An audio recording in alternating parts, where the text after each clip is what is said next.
ನಮಸ್ಕಾರ ಸ್ನೇಹಿತರೆ, ಇವತ್ತು ಜೂನ್ 18. ನಮ್ಮ ದೇಶಕ್ಕೆ ಒಂದು ಒಳ್ಳೆ ನ್ಯೂಸ್ ಬರೋ ಥರ ಕಾಣಿಸ್ತಾ ಇದೆ.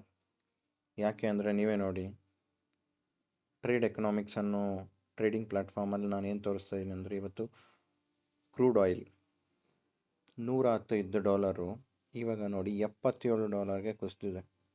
ಏನು ಟ್ರಂಪ್ ಮತ್ತು US ಮತ್ತು ಇರಾನ್ ಡೀಲ್ ಒಪ್ಪಂದ ಆಯಿತು ನಿನ್ನೆ ಎಲ್ಲ ಮೊನ್ನೆ ಆದಮೇಲೆ ನೋಡಿ $77ಗೆ ಕುಸಿದಿದೆ. ಅಂದರೆ $40 ಅಷ್ಟು ಕಡಿಮೆ ಆಗಿದೆ. ನೀವೇ ನೋಡಿ, ಇದು ಲೈವ್ ಪ್ರೈಸ್, ಯಾವುದೇ ಮ್ಯಾನಿಪುಲೇಟ್ ಮಾಡಿರೋ ಪ್ರೈಸು ಅಲ್ಲ ಇದು. ನೀವು ನೋಡಿ, ಈ ಪ್ರೈಸ್ನ ನೀವು ಲೈವಲ್ಲೇ ನೋಡ್ಬೋದು.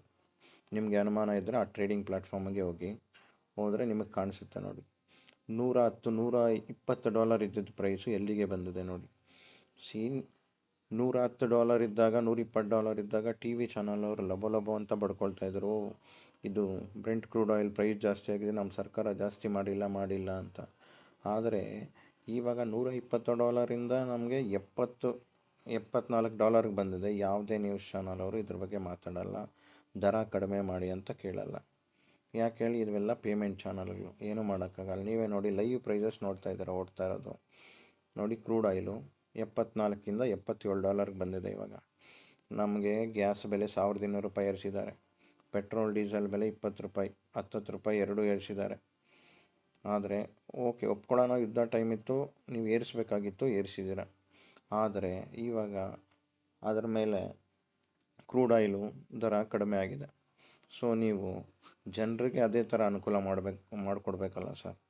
ಇದ್ರ ಬಗ್ಗೆ BJP ಅವರಾಗಲಿ, RSS ಅವರಾಗಲಿ, ABVP ಅವರಾಗಲಿ ಇಂಥದ್ರ ಬಗ್ಗೆ ಅವ್ರ ಚಕಾರನೇ ಎತ್ತೋದಿಲ್ಲ. ಯಾಕೆ ಎತ್ತೋದಿಲ್ಲ ನಮಗಂತೂ ಗೊತ್ತಿಲ್ಲ. ಆದರೆ ಜನರ ಇನ್ಫ್ಲೇಷನ್ ಬಗ್ಗೆ ಆಗಲಿ, ಪ್ರೈಸ್ ರೈಸ್ ಬಗ್ಗೆ ಆಗಲಿ ಅವ್ರು ಏನೂ ಮಾತಾಡಲ್ಲ. ಅವ್ರೇನಿದ್ರು ಬರೀ BJPಗೆ ಸಪೋರ್ಟ್ ಮಾಡ್ತಾರೆ ಅಷ್ಟೆ.